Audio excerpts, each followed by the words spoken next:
Hello বন্ধুরা, কেমন আছেন সবাই? আশা করি সবাই খুব ভালো আছেন। তো বন্ধুরা, আজকে কিন্তু আমি অনেক বড় একটি সুখবর নিয়ে চলে আসলাম। আপনারা জানেন যে বাংলাদেশে অবস্থিত ভারতীয় আইব্যাকস সেন্টারগুলো অনেক দিন বন্ধ থাকায় সমস্ত রকমের কার্যক্রম সম্পূর্ণরূপে বন্ধ হয়ে আছে। কিন্তু অনেক দিন পর এই প্রথমবার ভারতীয় আইব্যাকস সেন্টার বাংলাদেশি নাগরিকদের জন্য একটি বড় পজিটিভ সংবাদ দিয়েছে। ফেব্রুয়ারির শেষ সপ্তাহে বা মার্চের শুরুর দিকে ভারতের আইব্যাকস সেন্টার বাংলাদেশি নাগরিকদের জন্য কিছু পরিমাণ ট্যুরিস্ট ভিসার অ্যাপয়েন্টমেন্ট স্লট ছাড়বে।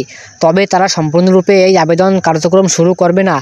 5ই আগস্টের আগে যারা ভারতের ট্যুরিস্ট ভিসা আবেদন করেছিলেন, কিন্তু এই ঝামেলার জন্য ভারতীয় আইব্যাকস সেন্টার তাদের কার্যক্রম এবং যারা আবেদন করেছিল তাদের কাগজপত্র ঠিকভাবে পর্যবেক্ষণ করতে পারেনি এবং তাদের পাসপোর্টগুলো সব ফেরত দিয়ে দিয়েছে।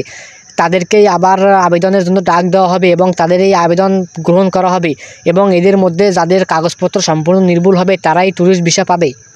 তবে 5ই আগস্টের আগে যারা মেডিকেল, ডাবল এন্ট্রি, স্টুডেন্ট সহ বিজনেস ভিসা সহ আরও যে কোনো ক্যাটাগরির ভিসা আবেদন করেছিলেন তাদের ভিসার অ্যাপয়েন্টমেন্ট স্লট দেবে কিনা সেই নিয়ে কোনো রকম তথ্য পাইনি। তবে যারা ট্যুরিস্ট ভিসা আবেদন করেছিলেন এদের সবার জন্যও না, তবে কিছু কিছু মানুষদের জন্য আস্তে আস্তে করে ছাড়বে। একসাথে তারা সমস্ত রকম কার্যক্রম শুরু করবে না।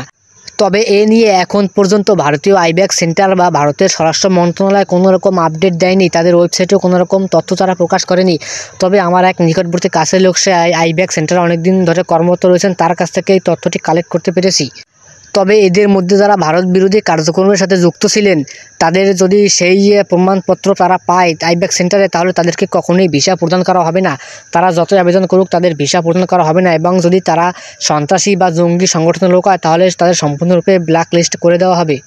এবং আপনাদের মধ্যে যারা 5ই আগস্টের আগে আবেদন করেননি, এখন বর্তমানে নতুন করে ভারতের ট্যুরিস্ট ভিসা নিতে চাচ্ছেন, আপনাদের জন্য ঠিক কবে থেকে চালু করা হবে সেই নিয়ে কোনো রকম তথ্য পাইনি। তবে আপনাদের এই নিয়ে যখনই কোনো রকম তথ্য পাবো তখনই আমি আপনাদের মধ্যে তা জানিয়ে দেবো।